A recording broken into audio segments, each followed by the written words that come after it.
¿cómo están? Mi nombre es Facundo, seguramente aparecerá ahí en la pantalla, ¿no? Y bueno, ahí me toca compartir con ustedes unas características de Satanás. Y vamos a ver ahora el contraste entre el carácter de Satanás y el de Jesús, ¿sí?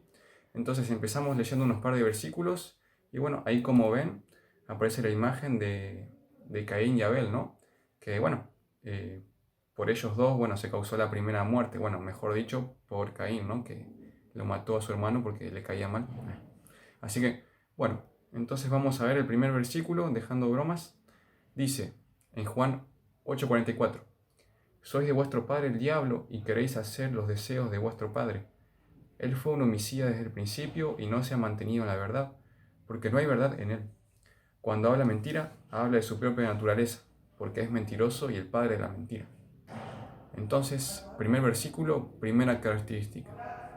Satanás es mentiroso. Muy bien, no hace falta mucho rebuscar mucho, ¿no? La Biblia es clara en este sentido.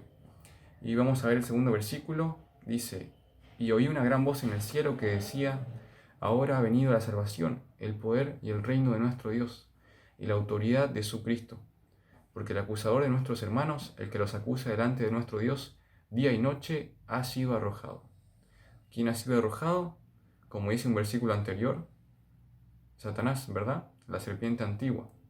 Entonces, además de que Satanás sea el padre de la mentira, mentiroso, y bueno, también es acusador. Dice que nos acusa delante de nuestro Dios. Y bueno, en el carácter de Jesús, que ya hemos pasado, la verdad que no hay mucho que agregar. Aparece ese versículo tan conocido, ¿no? Primera de Juan 4:8, cuando preguntan ahí en la iglesia, ¿cuál es el carácter de Dios o el carácter de Jesús? Ahí todos gritan, ¿no? El carácter de Dios es amor. Pero bueno, es un versículo bastante conocido y ahí vemos que una de las características más, probablemente la que encierra, bueno, sí, es la que encierra todo lo que viene a ser el carácter de Jesús, es el amor. Muy bien, y ahora pasamos al título, el ministerio terrenal de Jesús. Y aparece ahí en naranjita, mostrar el carácter del Padre, ¿no? Entonces, muy bien, vamos a leer esta cita, bueno, este versículo, estos versículos, mejor dicho, que escribió Pablo para los hebreos, ¿no? Hebreos 1, del 1 al 3, vamos a leerlos, dice, Dios habiendo hablado muchas veces y de muchas maneras en otro tiempo a los padres por los profetas, en estos últimos días nos ha hablado por el Hijo, a quien constituyó heredero de todo y por quien asimismo hizo el universo. Él, que es el resplandor de su gloria, la imagen misma de su sustancia, y quien sustenta todas las cosas con la palabra de su poder, habiendo efectuado la purificación de nuestros pecados por medio de sí mismo, se sentó a la diestra de la majestad en las alturas. Perfecto. Entonces ahí vemos que en el versículo 2, ustedes se pueden fijar que dice, en estos últimos días nos ha hablado por el Hijo. Sabemos que Dios siempre nos habló, ¿no? A pesar de la brecha que creó el pecado, Él antes hablaba al pueblo de Israel, por ejemplo, por medio de los profetas. Entonces, vemos, ahí como está resaltado en el versículo 3, dice, Él que es el resplandor de su gloria, hablando de Jesús, ¿verdad? La imagen misma de su sustancia.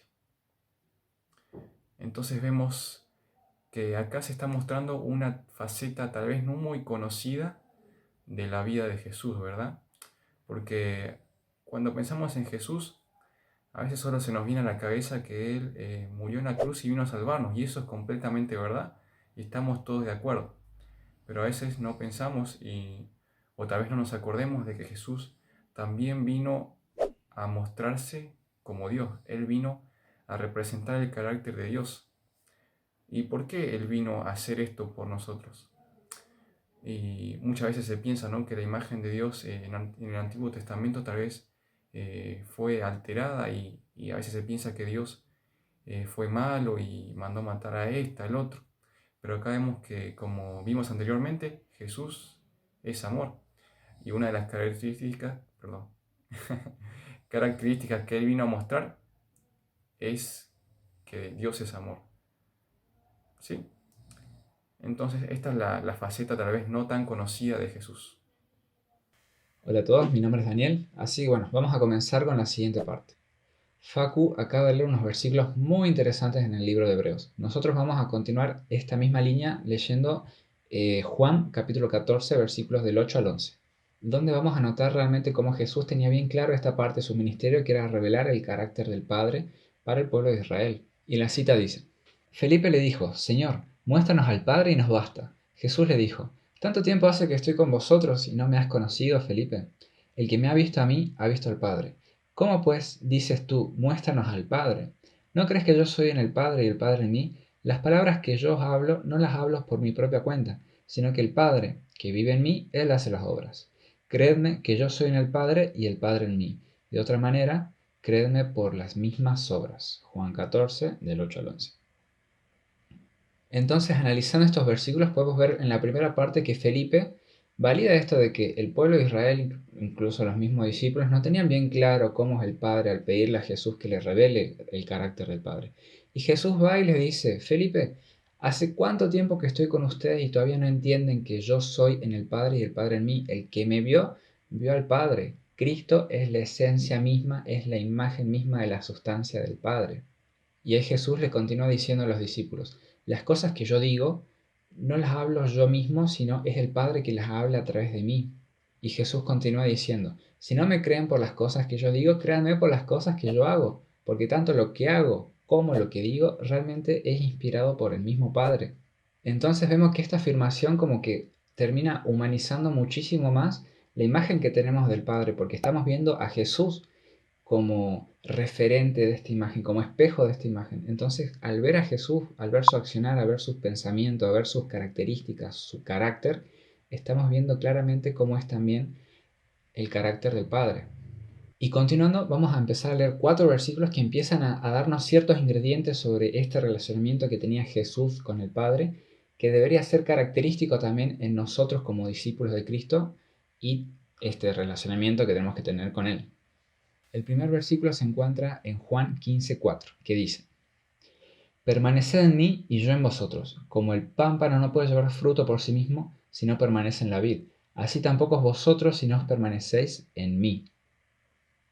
Aquí Jesús le está diciendo a los discípulos que tiene que haber cierta permanencia. El ingrediente número 1 es la permanencia. Tenemos que estar en Cristo para poder llevar frutos. Y ahora vamos a continuar con la segunda cita que está en Juan 15:10, que dice: Si guardareis mis mandamientos, permaneceréis en mi amor, así como yo he guardado los mandamientos de mi Padre y permanezco en su amor. Entonces, en el primer versículo observamos el primer ingrediente, que era el permanecer, que es el estar conectado.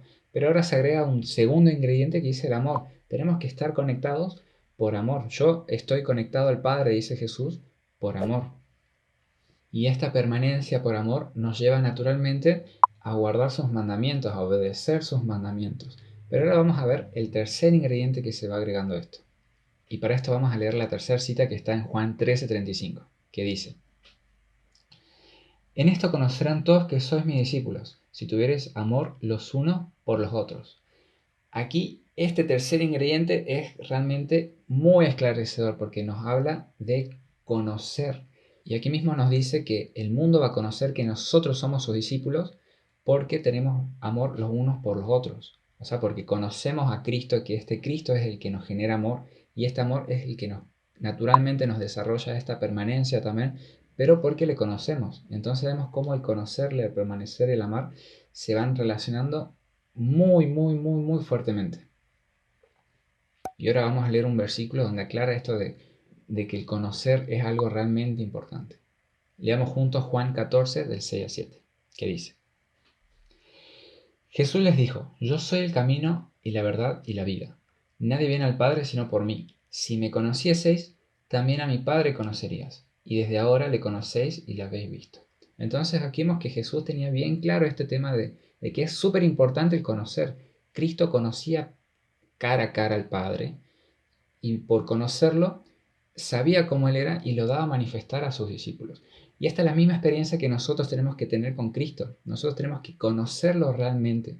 Y esta experiencia de conocerlo nos va a desarrollar amor. Y vemos que toda esta permanencia por amor, por conocerle, nos va a llevar naturalmente a llevar frutos. ¿Te gustó este video? Entonces dale like, compártelo con tus amigos y suscríbete.